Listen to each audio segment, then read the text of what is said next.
so much motion in today's NFL. Defensively, looks like a lot of defensive backs moving inside, outside, positional versatility. How important is it to be able to have guys that can do a little bit of both in today's game? You need versatility, whether it's flexibility between corners, safeties, being able to play outside, inside. You can't hide.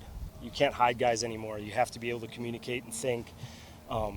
If you can't play inside the numbers, they just put their best receiver in there and work those matchups. So that's a big emphasis, as far as Vance and his defense. And, I was a guy throughout my career that had to do a little bit of everything and try to get that across to our players. And I'm excited for that challenge. I think we have a number of DBs that just have a really versatile skill set, and we're going to take advantage of that. Jim, Sean talked about talking to you last year, but then you had hip surgery, and you've done so much in college. How exciting is it when this opportunity came about and for a chance to get to the NFL after coaching in college for so long? Definitely excited to be here. Last year was a great time for me to kind of step away and reset a little bit. And we had talked a year ago and decided against it, but it was hard to turn down twice. And I love my time here in Denver. It was a great experience as a player, and just knowing really from the top down, the commitment and the passion for the Broncos here in Denver.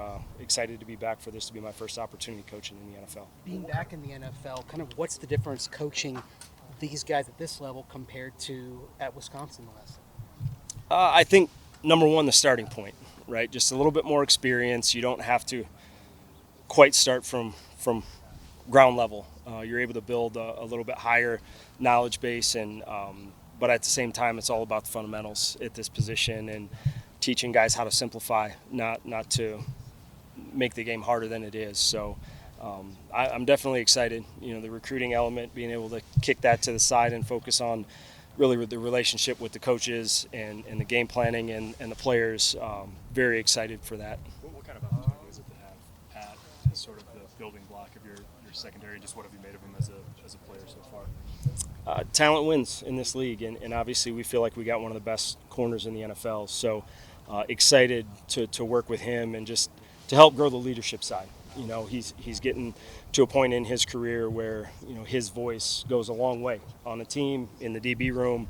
So I'm excited to continue to push him there, as well as what he's done on the field.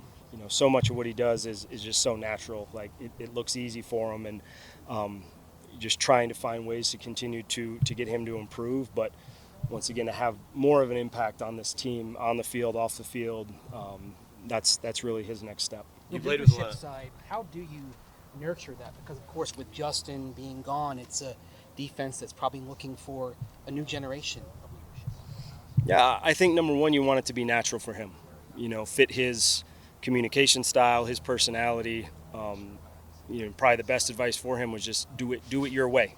Be you. He's a guy who is naturally kind of quiet, just lead by example type. He has to just understand the weight that his voice has in that locker room. Him having a one-on-one conversation with somebody's going to go a long ways. So he doesn't have to be vocal in front of the team. He doesn't have to send the message to the media, but just an understanding of kind of the eyes on him and what his opinion means to this franchise. So that'd be the number one thing, and just excited for him to continue to grow as a player on and off the field, and to work with the rest of this group and just continue to make the biggest impact on this team for myself as a coach and for our whole group. You played with a handful of great players, but Champ Bailey being high on that list, you can understand the comparisons with him being a bigger corner. Can you see some of those similarities between Pat and Champ or some of the other great teammates you had? Yeah, I was very fortunate to play with a number of great corners, and Champ being one of them. And the thing that impressed me about Champ was just every day how he looked good and was smooth and was able to bring it. Even though he was towards the end of his career when I played with him, I hadn't been around many corners that every day looked that good. So it was impressive. And definitely Pat is earlier in his career. Reminds me a little bit more of Revis. I was around Revis in 9, 10, 11 when you would say he truly hit his prime. So reminds me a little bit more of him, but both fun. I think I was fortunate to play with 6 corners who were the highest paid in the position at their time, which is pretty unique. And the number one thing to get across is they're all different, very, very different in the way they thought and how they played. So there's a lot of ways to get it done, and I'm excited to work with our whole group that way and just really teach them the DB position as much as any is as individual as there is because of where you're at, depth from the ball and kind of what you see, how that dictates how you want to play. Speaking time for a couple more guys. A bunch of young players in the group, and some of them from the Big Ten and all that. Did you have much background on or know much about any of these guys when you got here? And how's it been sort of, the guys that aren't in Pat's position trying to help them get to the point where maybe they're starting? Yeah, the unique thing about being in college the last 7-8 years, you know the names, right? You've been able to watch a lot of the tape, and whether it's NFL or what they did in college, so was very familiar with the roster. Not everybody, but pretty familiar with it, and that's where you're excited to jump in. You got a hungry group that is young. They know there's plenty of opportunities on the field, right, as far as what the roles could be. There's a lot of guys that had a big offseason. It's easy here. There's no consequences. You get closer to the season, into training camp, and start playing preseason games, and that pressure gets ratcheted up a little bit, and then you truly see what these guys are about. But I've loved the approach of the offseason. I think from my first meeting with them till now, we've taken huge strides forward, and looking forward to continue that over the next 5 weeks, laying that groundwork for these guys and getting into camp and truly watching those competitive battles, play out in front of all you guys. Before you made the decision to come here, your name was thrown out as maybe defensive coordinator for Coach Prime in Boulder. Was that ever something you thought of, and what do you think of how he's turned that program around coming from college over the last 8 years? Yeah, rumors are always fun.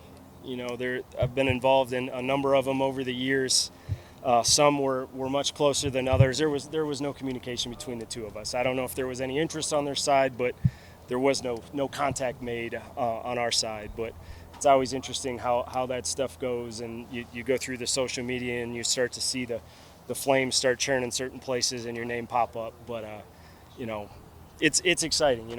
Anytime you get former players that get in those head coaching positions, I always love to see how they approach it, because I think they have a unique perspective to the game. Especially, how many guys can say they did what he did on the field and are now coaching a team? There's only a handful that even have the ability to do that. So I always look and watch, and just the excitement, number one, just how fast he was able to get excitement in that program. Now you need results, and it'll be interesting to see year 2 kind of where that goes.